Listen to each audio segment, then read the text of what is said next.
So they did a lot of work on how to exploit natural resources, whether they're exhaustible or renewable. And I still remember to this day going to the library of Cornell University, Olin Library in particular, and reading this paper. And the title of this paper completely bamboozled me because the title of the paper was How to Eat a Cake of Unknown Size. There's a lot of research on marriage, primarily led by the work of Gary Becker of the University of Chicago. And there is a theory of marriage and a lot of work related to marriage, but that's marriage from the Western standpoint, where individuals basically look for their partners by themselves. But I was interested in modeling marriages when the marriages are arranged marriages, where Mhm. a significant part of Indian young people still have arranged marriages and arrangements, and you can write out the so-called optimality conditions, the first and second order necessary conditions and sufficiency conditions, but then you cannot do anything more because it's so complicated you cannot say anything. That's when modeling becomes as much an art as it is a science. There are a lot more things going on, and there are different players, and everyone wants their share of profit. And so I wanted to ask you, what are the emerging bottlenecks implementing any good strategy?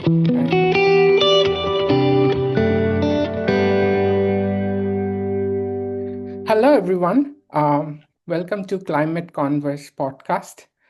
This is where we talk about the world as it is and the world how it's going to be.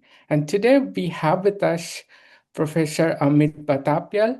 He's a distinguished professor of economics, and he's also Arthur J. Gosnell Professor at Rochester Institute of Technology. He has several awards and accolades, and he is awarded the Editor of Distinction Award from the Springer Nature. He's also have outstanding book publication award from the Japan section of the Regional Science Association International. And I think you're also head of Department of Sustainability at RIT. Um, Correct. I want to start the discussion by asking you, what was your motivation and how you end up um, working on environmental and ecological economics? If you could walk us through your academic journey. Sure. Um, so I'm ethnically Indian, Mhm. and I grew up in India up until age 18. I'm ethnically Bengali, but I grew up in the western part of the country in Mumbai for the most part. So, as you well know, uh, I think this is still true in India, but less so. If you're a male and supposedly have some brains, then when I was growing up, you were almost certainly pushed in the direction of either medicine or engineering. Those were Yes. the only two acceptable career paths for supposedly intelligent males, and nothing else was acceptable. Worse, if you did do something else, the assumption would be you did not get admission into engineering or medicine. That's why you were doing BSc or BCom or whatever it is that you were doing. So I found myself in that situation. So right after high school, that is, what would it be? The higher secondary certificate level, uh, I was interested in neither engineering or medicine. So I was scoping around, trying to find out what to do and not be called a loser, while also not trying to completely embarrass my parents by making a career choice that they would have difficulty conversing with their friends, colleagues, etc. So I had a very good friend of mine, and he was also in the same situation. So he and I, after some discussion, decided, after some research, that there are a certain number of universities in the United States, a very small number, mostly Ivy League universities, that do Mhm. offer financial aid to undergraduates, even for international students.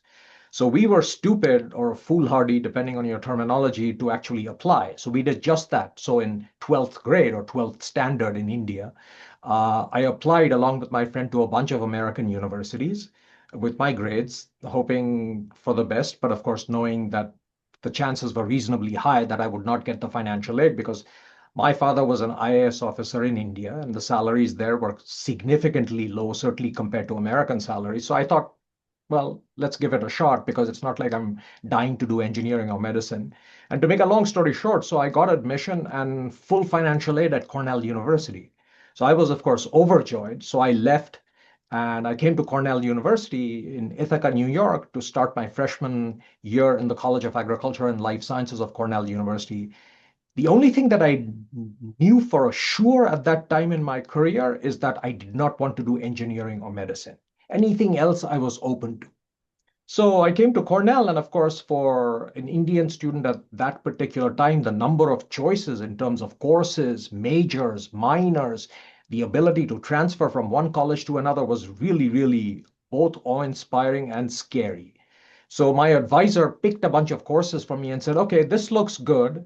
What are you interested in? And it seemed silly to say I'm interested in nothing and at the same time interested in everything as long as it's not medicine or engineering. So we got started taking a bunch of courses and gradually, and economics courses too.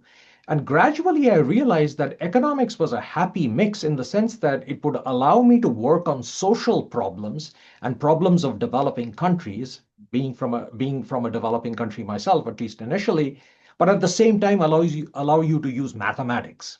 So, I Right. was interested in modeling or rigorous approaches to studying social problems and not storybook accounts, which are largely descriptive. So, the Mm, ability to use mathematics to answer social problems or at least study them deeply is something that I had never been exposed to. Because mm, up until then in India, it was 4 years of physics, 4 years of chemistry, 4 years of biology, and 4 years of math, nothing else. I'd never had an economics course, never had a sociology or psychology. These things were all alien concepts to me.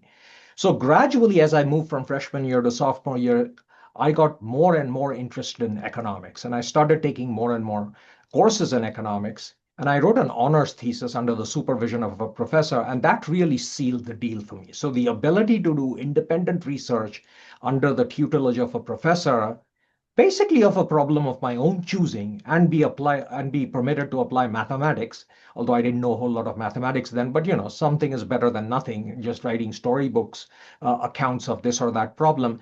That is what got me started in economics.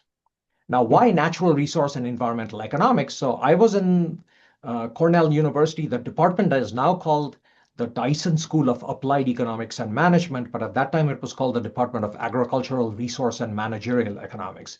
There were a bunch of people who were interested in natural resource and environmental economics. I can name one person right now, John Conrad. So I started to read papers written mm, by people like John Conrad and other people in natural resource and environmental economics. Partha Dasgupta comes to mind at Cambridge University immediately, and other people, Marty Weitzman, now deceased, but of Harvard University. And seeing the mathematics on display to study problems that seemingly were easy to solve really, really aroused my enthusiasm. And I'll give you one example of what I mean. So there's a mm, very well known, now significantly older gentleman, Australian economist by the name of Murray Kemp, and his student, Vietnamese economist, now deceased, Ngo Van Long. So they did a lot of work on how to exploit natural resources, whether they're exhaustible or renewable. And I still remember to this day going to the library of Cornell University, Olin Library in particular, and reading this paper. And the title of this paper completely bamboozled me because the title of the paper was How to Eat a Cake of Unknown Size. And I said, this is weird. I have never personally encountered this problem. I mean, I've known exactly how to consume the cake, and they've been a very finite size. But then you think about it, what they're talking about is how do you optimally exploit an exhaustible resource? And the unknown size comes from the realization that you don't know what the deposits are. If you don't know how much coal or how much bauxite or how much iron ore you have in the ground, how do you then optimally exploit or deplete an exhaustible resource when the stock size is unknown? That's the unknown size that they were talking about. So this was an example of decision making under uncertainty applied to an actual problem, that is the exploitation of a exhaustible resource. So these kinds of papers really intrigued me, and I started getting into reading more of them as time would permit. So that's what laid the seed of my initial interest in economics in general and natural resource and environmental economics in particular. this interest in the ability to apply mathematics to what I thought were real world problems that required attention. And some of those questions that were interested in relate to development economics, but not only. I was more and more leaning in the direction of resource utilization, environmental economics. And after spending a year in Washington, D.C., trying to decide between law school and economics graduate school, I decided I'd want to go the economics graduate school route. So I spent 2 years at the University of Minnesota doing my master's degree. I left because I didn't like the academic curriculum there, and moved to University of California at Berkeley, which is where I got Mm. my PhD from the agricultural and resource economics department. And Berkeley was an absolutely amazing intellectual experience. There were people who were so smart in virtually every department. So I fully utilized my 4 years there. So natural resource and environmental economics was my major field, and I went over to the operations research and industrial engineering department to do my minor field in stochastic processes. So that you can see Mm. the connection between, the Kemp and Long paper, How to Eat a Cake of Unknown Size, and my interest Yeah. in stochastic processes, because I wanted to be able to model decision making under uncertainty under a variety of scenarios. So I studied Poisson processes, renewal processes, Brownian motion, control of Brownian motion, queuing theory. All of those things very much interested me. And I've actually applied all of those things, for instance, Yeah. in my own research. So Yeah, that's I've the seen beginning. like, you have a very wide spectrum of research from environmental issues to behavioral. Even you worked on how on marriages, which I Correct. found really Yes. fascinating. Yes. And that's a function of the fact that I get bored doing any one thing for too long. So I'm constantly looking for new areas in which to look at and solve problems using techniques that I know. But of course, the focus is always on problems rather than techniques. But the techniques are useful as well. You cannot often postulate and model a particular problem if you don't have your toolkit of techniques. So the Mhm. techniques are important, but ultimately it's all problems that we're talking about. And what you just alluded to, the research on marriages, it's like that. I mean, so I was showering, if I remember correctly, and one day said, okay, there's a lot of research on marriage, primarily led by the work of Gary Becker of the University of Chicago. And there is a theory of marriage and a lot of work related to marriage, but that's marriage from the Western standpoint, where Mhm. individuals basically look for their partners by themselves. But I was interested in modeling marriages when the marriages are arranged marriages, where Mhm. a significant part of Indian young people still have arranged marriages, and arranged marriages are popular in many countries outside the West. So what about decision making in arranged marriage, where your parents or your uncles and aunts or matchmakers even, they all play a role in a way that would simply be absent here in the United States? So that's again decision making under uncertainty. You're choosing a spouse. You don't know the spouse's attributes. You don't know whether he or she will work out. You don't know maybe your own interests, or you know them with some noise. And the question is, how do you look for a spouse or a partner in those kinds of settings? So some of the decisions that I've modeled are optimal stopping problems. Others are games between one partner and another when you're trying to determine whether dowry is important, what should the size of the dowry be, to what extent does the dowry determine whether or not you say yes to a particular person. So various probabilistic aspects of decision making, and that ultimately led to a book, I think in 2006, called something like Decision Making in Arranged Marriages, uh, Theoretical. I forget the exact title, but it's a book published by University Press in 2006. But yes, the central point is that I like to attack many different problems. I have very broad interests, and I get bored doing any one thing for too long. Speaking of decision making, we want to today we want to talk about pollutions in India, and you have several papers on the problem of air quality in Delhi to about the water pollutions by the tanneries in the Ganga River. So Correct. over past few months, it's been on the news. The air quality in New Delhi was a staggering four-digit number. Show that even the devices cannot register the amount of pollutants. And you have worked on the cause of what is causing this kind of air quality. So if you could tell our viewers what are the insights and what have you learned about from your about the air pollution, how it is causing, and how how to mitigate this, if you can talk a bit. So do you want me to focus on air pollution in New Delhi or the Ganges water pollution control? We will go over one by one. So Okay. we will start first the air pollution and probably move to the river pollution Okay. later on. So the air pollution problem in New Delhi is something that I've just started attacking very recently. I only have two papers on that subject, one thus far. But an exception to my point that I get bored doing any one thing for too long is the Ganges water pollution problem. That I have attacked for quite a few years now, and I have many papers on the subject. But let's talk about air pollution in New Delhi. So there are a number of sources that are collectively responsible for the quality of air, which is generally poor in New Delhi. So there is no one source. So one example of a source is vehicular pollution. A second example of a source is the use of fuels that are very, very carbon dioxide intensive in terms of their emissions. A third source is high level of construction activity with poor ways of disposing of construction waste. And a fourth, and this is what I've concentrated on, is the impact of agricultural stubble burning in states neighboring New Delhi, primarily states like Punjab and Haryana, and the impact that agricultural stubble burning has on air quality in New Delhi. So, as this is a well known phenomenon that farmers routinely burn the stubble from a particular harvest rather than treating it in other ways because burning it is the cheapest, or in other words, most cost effective way to deal with a problem. But this burning introduces a massive number of pollutants into the atmosphere. One example would be PM 2.5, particulate matter 2.5, but then there are others. But the key problem is that the issue isn't localized. It doesn't stay in Punjab, it doesn't stay in Haryana.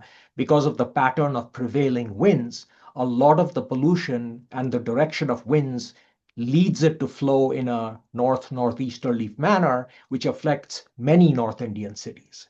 But Delhi gets the most attention because it's the capital of New Delhi, and it's also probably the home of now approximately, depending on how you count, 25 million people live in the greater New Delhi area. So in the winter months in particular, where there are atmospheric inversions at work already, the smoke filled air casts a pall of almost gloom on the lives of New Delhi citizens on a day-to-day basis. So what I try to do in this particular paper is to model this phenomenon of agricultural air quality decline in the New Delhi area as a result of stubble burning in neighboring states. I do not address vehicular pollution and things of that sort. There are other issues. So I look at a model where I look at a representative farmer, his or her behavior, say in Punjab, and a representative business owner in New Delhi, and how their lives are impacted by this phenomenon of stubble burning. So I come up with a particular set of solutions, which are not going to be particularly dramatically surprising, at least not to economists, about how to hold these farmers responsible for the actions that they undertake, which have, in economics parlance, an externality. That is an impact on a third party, but this third party had no decision making authority over whether they should be impacted in this way in the first place. But the broader lessons there about this kind of phenomenon, that is agricultural stubble burning, is the need for high level cooperation between states. Because this is not a problem that stays within the jurisdiction of any one state. It requires interjurisdictional cooperation, and it requires a serious attempt on the part of local authorities in Punjab and Haryana to hold farmers accountable. One of the problems in India is that it doesn't matter what the specific pollution problem is. We have all kinds of rules, regulations, laws on books, but they are rarely enforced or enforced only imperfectly. So this lack of enforcement or imperfect enforcement combined with a need for interjurisdictional cooperation, the jurisdictions I'm thinking about are of course states, is the single biggest important lesson that you learn from this stubble burning aspect of the problem.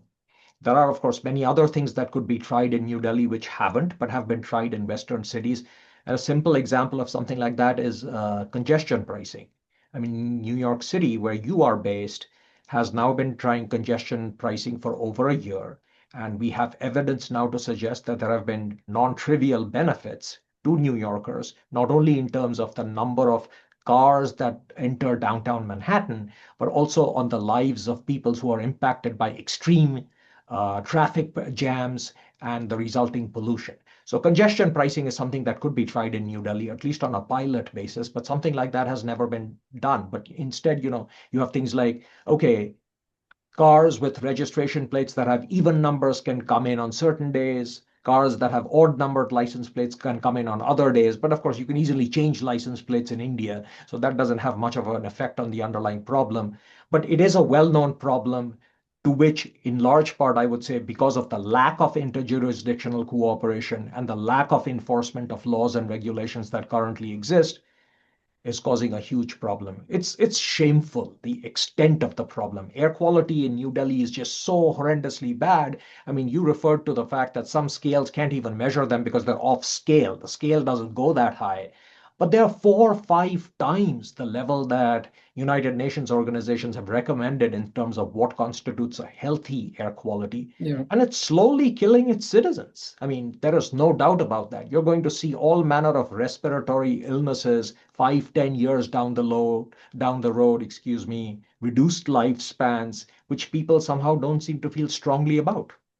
I should add, though, although this is primarily a problem in New Delhi, bad air quality is now a problem in many Indian cities, quite apart from New Delhi, all throughout the country.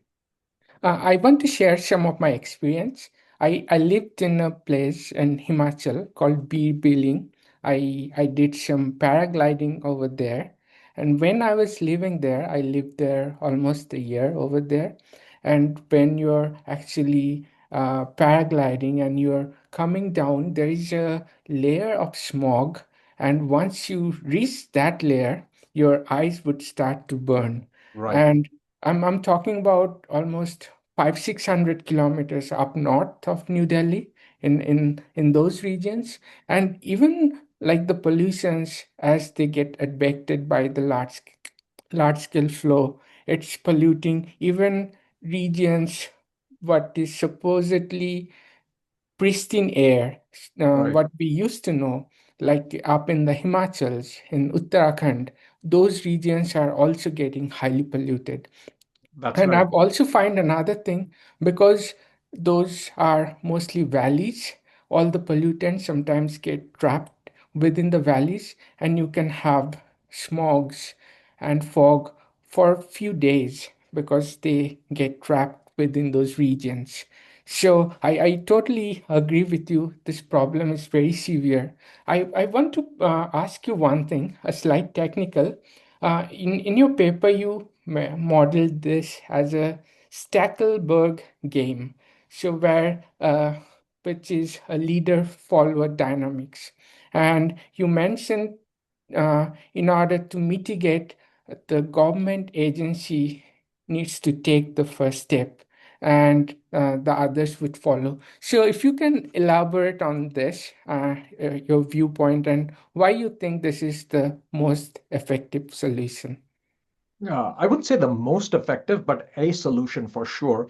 So Stackelberg games are a class of games that I've used in the past in my work to model a lot of different phenomena. But in the natural resource and environmental economics context, if you believe that you are modeling the interaction between two categories of agents, and you believe that one of those two categories has more power or more authority because of whatever reason. So, for instance, if it's a government regulatory agency, then this regulatory agency would have power by virtue of the fact that it's empowered under certain legal stipulations to act in certain ways. And its dicta must typically be followed. So, if you're modeling, for instance, the interaction between, say, so I'll give you two examples. One might be a governmental authority in the state of Punjab who has authority over the manner in which stubble is disposed of by farmers in the state of Punjab. So if you're looking at the interaction between this regulatory authority and the farmer, it is natural to think about the regulatory authority as having more power over the farmer. Because if the regulator, say, issues fines on this farmer's or proscribes this farmer's behavior in some way, the farmer has no choice but to comply, at least legally. So in those kinds of settings, it would be natural almost to think about the governmental regulatory authority as being the leader and the follower being the farmer. So in that kind of interaction, the leader-follower interaction would be the regulatory authority of the state and the farmer, in this case, as the follower. There are many scenarios in natural resource and environmental economics that naturally lend themselves to modeling in this kind of leader-follower scenario. So when you think, or as a researcher, that the underlying problem that you're seeking to model has this structure to it, or at least you have reason to believe it has this kind of structure, Stackelberg games are an effective way in which to think about, model, and study these problems, both at a point in time that is static and over time dynamic. So I've used, for instance, the notion of Stackelberg differential games in some of my work. And the differential game is, of course, a game in continuous time, but of course, over a period of time, hence the word differential. And even there, it's the same leader-follower kind of structure. And closely related to this is the idea is that the leader typically takes the follower's reaction as given, and the follower takes the leader's action as given. So again, the leader is presumed to act first, and the follower, looking at the leader's action, is then assumed to react, although the game, in fact, is typically solved backwards. So you've solved the follower's problem first and then use the follower's optimality conditions to solve the leader's problems. But I'm getting technical. The general issue is that if you believe that there is a scenario between two agents where one has more power, more authority, or more sway over another, it makes sense to use the Stackelberg game structure to model these kinds of scenarios. But that's just one way. There could be various ways of modeling the underlying phenomena. I wanted to ask you another question because this is in a utopian world where the government is very sensible to the ecological resources. In a real world, there are uh, there are a lot more things going on, and there are different players, and everyone wants their share of profit. And so, I wanted to ask you, what are the emerging bottlenecks implementing any good strategy, and how do you think it can be overcome? Right. So to understand the bottlenecks, let me focus a little bit on the Ganges water pollution control problem, because there it's probably easiest to visualize the many bottlenecks that actually exist. So this is again an instance of a problem, that is water pollution in the Ganges or Ganga River in India, that has been well known to people for at least 3 to 4 decades. In fact, the Rajiv Gandhi government in the middle 80s first tried to attack this problem. And since then, there have been a number of well-known, well-publicized projects looking to address the problem of water pollution. In fact, Narendra Modi's parliamentary constituency is Varanasi. That's where he contested the last election from. And you can ask what the state of the Ganges is, water that is, in the vicinity of Varanasi. But you refer to bottlenecks. Now, if you look at the Ganges from its flow in the Himalayas, which is where it begins, and its entire flow through the Indo-Gangetic Plain, traversing the states of Uttar Pradesh, Bihar, and then eventually emptying out into the Bay of Bengal, except maybe the first 100 miles, there is pollution occurring in the river throughout its length and breadth. So economists would call this an extreme example of a non-point source pollution problem. In other words, the source of the problem is not one or two, but there are numerous, hence non-point source. In the case of the Ganga, of course, there could be hundreds, even thousands of points at which the water is being polluted. So if you really tried to do justice to this particular problem, you would have a extremely elaborate model with thousands of sources of pollutants. And the results would be, at least theoretically speaking, you would come up with a model that is so complicated that you can pose the optimization problems and you can write out the so-called optimality conditions, the first and second order necessary conditions and sufficiency conditions, but then you cannot do anything more because it's so complicated you cannot say anything. That's when modeling becomes as much an art as it is a science. Because you have to decide as a modeler, I live in the real world, that's a model. But what aspects of the real world am I going to include in the story that I'm going to tell about a particular phenomenon that I'm interested in studying, and what aspects am I going to exclude? So that is a strategy that I've adopted. And that's why, if you look at my Ganges water pollution problems that I've analyzed, I've focused on one or two locations where the problem is really extreme. One example is tannery caused pollution in the Ganges in the vicinity of the city of Kanpur. And the second is religious tourism and other problems in the city of Varanasi, Banaras. Those are two areas where the problem is particularly acute. And hence, I decided to focus on those issues, not because it completely resolves the problem, but because I think, at least with my modeling limited capabilities, I would like to focus on those aspects of the problem where it's most serious and where I can also build a model which excludes some things, no doubt, but also tells an interesting story about the underlying phenomena. So in my case, I think I have one climate change related paper and how it affects water pollution, but otherwise, all of the Ganges related papers that I've worked on are focused on Kanpur, Varanasi, and sometimes Allahabad, now called Prayagraj. And I've looked at spatial spillovers between these three cities when it comes to pollution. So explicit bottlenecks, one kind I've just mentioned, from the researcher's limited ability and not making the mistake of including so many things in your work that you cannot say anything other than to say, well, anything can happen in the model. That's not particularly interesting. So that's one kind of bottleneck which forces the researcher to choose. Administratively, there are bottlenecks stemming from the fact that throughout the Indo-Gangetic Plain, the Ganga flows through many states, but there is very little interstate cooperation to manage the underlying problem. So you have a lot of downstream phenomena caused by, so for instance, approximately 200 miles southeast of Kanpur is Varanasi. So the tannery caused pollution affects people in Varanasi, but Varanasi had nothing to do with the tannery caused pollution. Similarly, the burning of bodies, as you well know, many Hindus consider it a great thing in their lives if they have died and been buried in Kashi, Banaras, Varanasi, whatever term you like. So that is something that's practiced by a lot of Hindus. But for poorer Hindus who do not have enough money to buy the requisite amount of wood to burn the bodies fully, they do what? They do whatever they can in terms of buying the wood, and then they'll light the funeral pyre, but the body is not entirely burnt.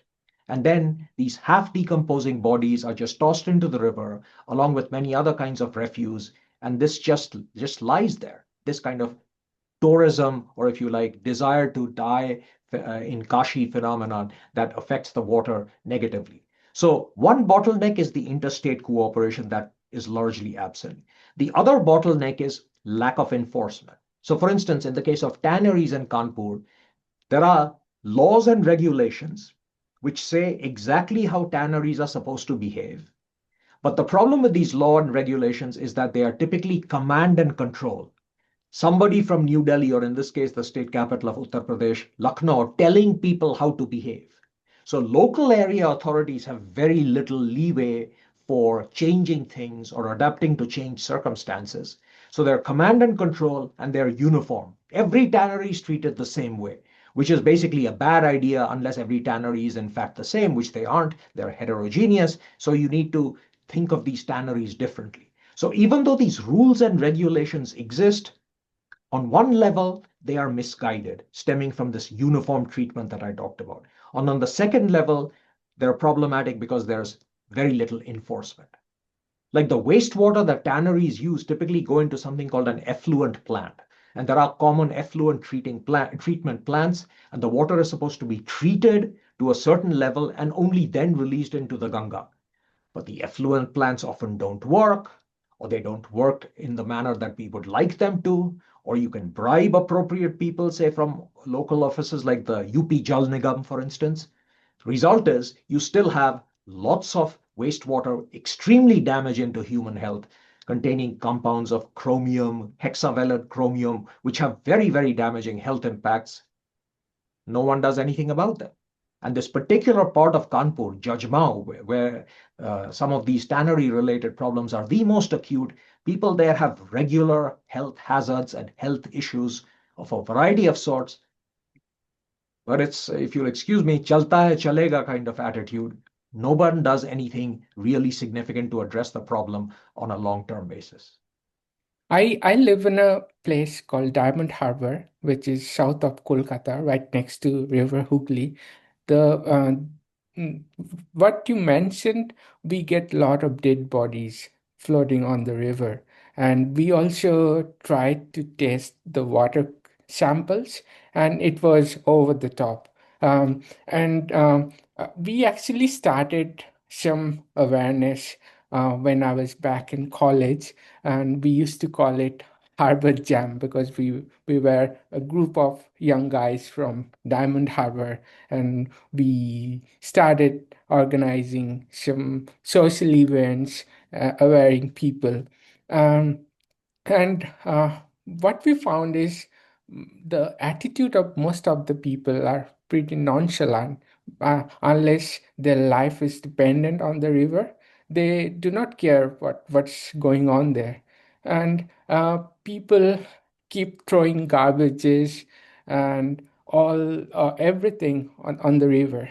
And we would see during low tides around the river bank, you would see uh, like mountains of garbage getting deposited, and not they and during the next tide, perhaps they would get washed away and go to some other places, but it goes on and on.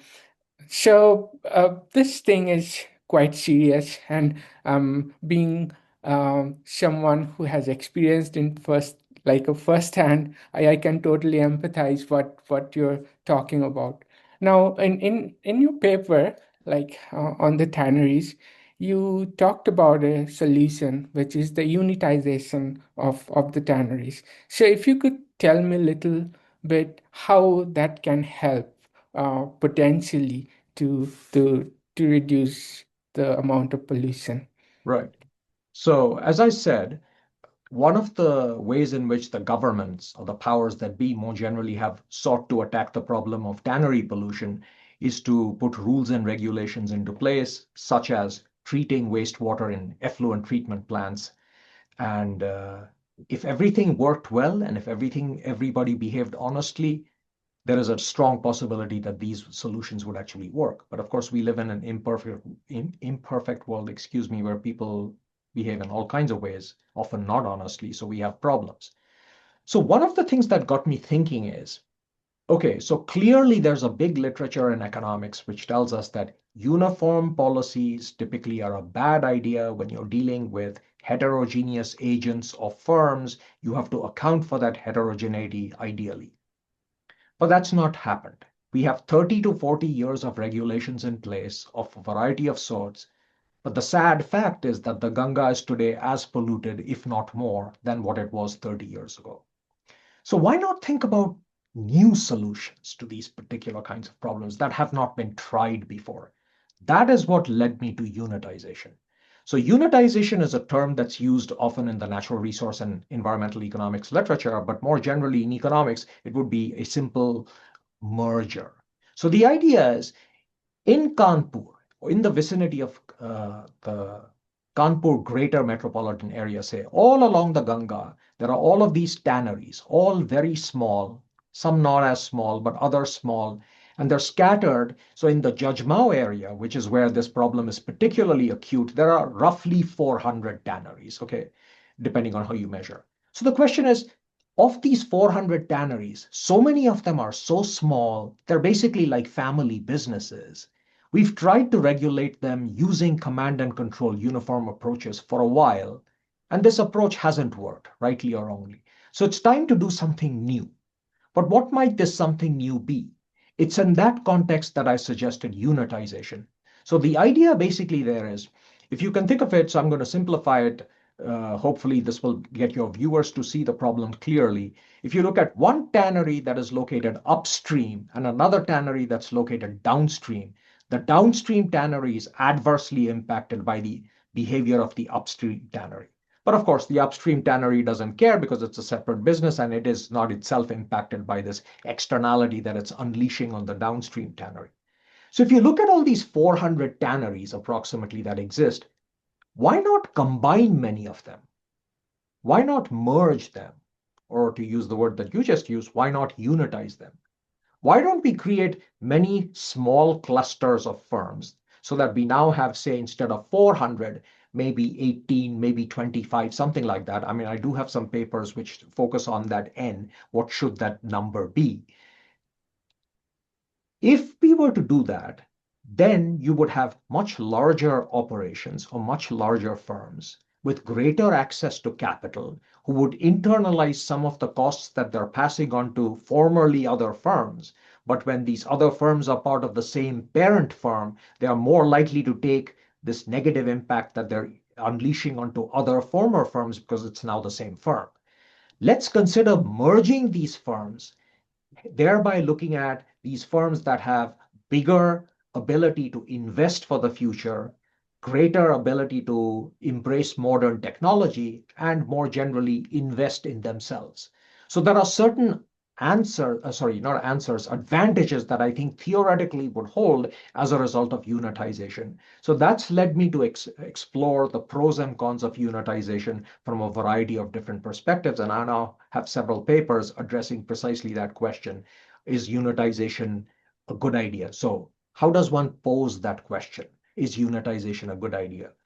So one way of looking at it, and this is what I do in one of my papers. So say of the 400 tanneries in Jajmau, suppose for argument's sake, we decide to merge 300 of them. So you would now have one firm plus 100 firms. So 101 firms where there were formerly 400 firms. Is this a good idea? Does this make sense? So what I've done in my papers is to ask, okay, compare the pre-unitization with the post-unitization of the profits of all the firms that are being combined. Is it good for them? Yes or no? That's one category of question.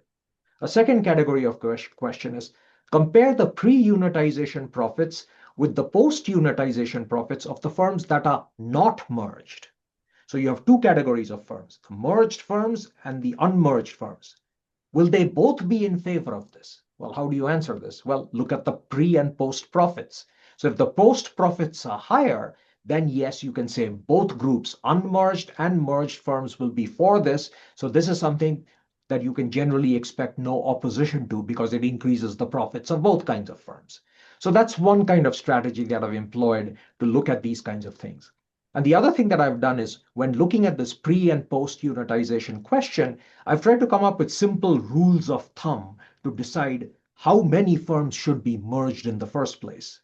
So I have a linear rule in which I specify a certain amount of market share that must be captured by the unitized firms before it makes sense to do something like that. But those are examples of the nitty-gritties pertaining to unitization.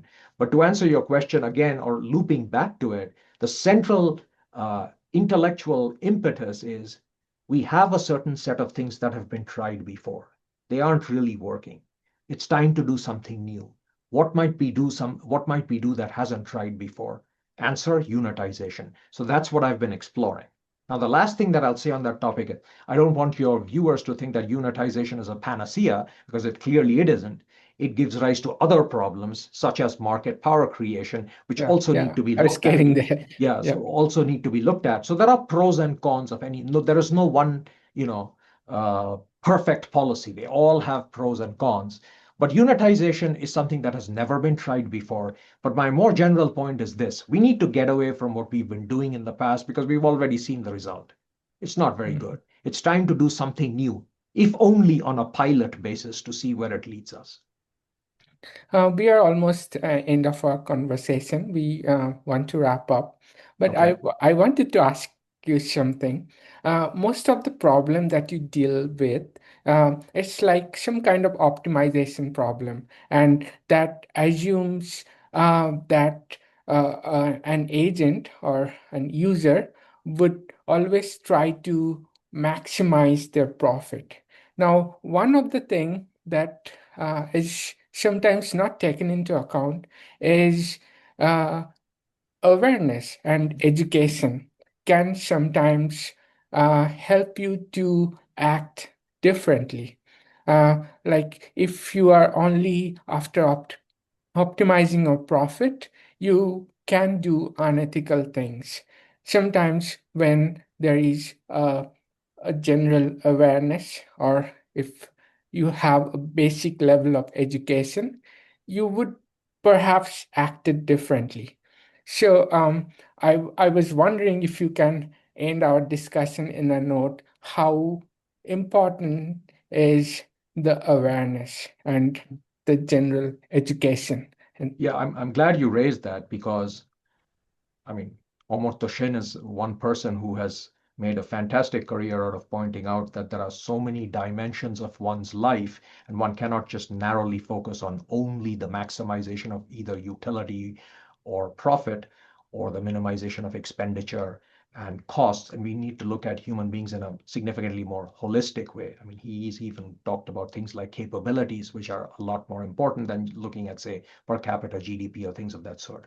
So clearly, it is absolutely true that you need to, in order to understand human beings and human being, how they behave, have a much broader compass than just optimization. No question. But here again, the task of the modeler becomes relevant in terms of this art as much of a science as I was telling you. Once I specify the model, I have the right as the modeler to decide what variables to include and what to exclude, and where I can tell intelligent, meaningful stories. So some of the issues that you're raising, for instance, awareness, culture, religion, these things matter. I mean, for instance, in the Kanpur tanneries issues, many of the tanneries themselves are Muslim owned, but they live in a broader Kanpur area, which is clearly a majority Hindu population. So there is a religious dimension to the control of pollution in the context of tanneries, which an economist would never be aware of unless he or she knew of this religious dichotomy that exists. So these kinds of, what shall I say, non-economic factors are very relevant and sometimes profoundly relevant. And the analyst needs to have a dose of humility to understand and appreciate the fact that when you're solving an economic model, many of these other variables are either excluded and hence they need to be emphasized in whatever solution you're proposing, or to the extent possible, the most important of them needs to be actually included in the model. So a part of uh, a focus that looks at consumers' behavior might be consumers looking at what to do once they have learned more. And they have learned more because they have become aware. But that necessarily means that the problem has to be cast in a dynamic framework and that a static model will yield little or no insight into this idea of awareness, because awareness is something that comes over time. So that is something that you have to account for in the model. But the general lesson is very well taken, that you have to take account of and be cognizant of non-economic factors and how they impact the lives of human beings and even firms. so my final question, if you have to leave our audience with one thought, one stochastic takeaway, what would that be? About anything or related to my About research? tackling pollutions as a whole. Um, I'll answer this way. Some of these problems relating to, say, Ganges water pollution problems can be termed wicked problems.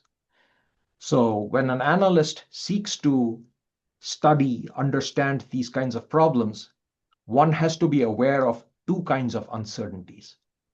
The first kind of uncertainty is, I know that I don't know. The second kind of uncertainty is, I don't know that I don't know. There's a difference between the two. In the first case, I know how to characterize the fact that I don't know. That is, something is random, but I know how to characterize it in terms of a probability distribution function, or more generally, a cumulative distribution function. But in the second case, I have no idea. So economists talk about this distinction between risk and uncertainty. This plays to this particular point. But I think the general point that I would like to be aware of myself, and I try to be aware of it, and to tell your viewers is, understand the difference between I know that I don't know and I don't know that I don't know. That is very well said. Thank you so much, Professor Batabyal, for this interesting conversation. And for viewers, we'll see you in another episode. So, with that, I'm just Thank you going very to much for having me. stop the record.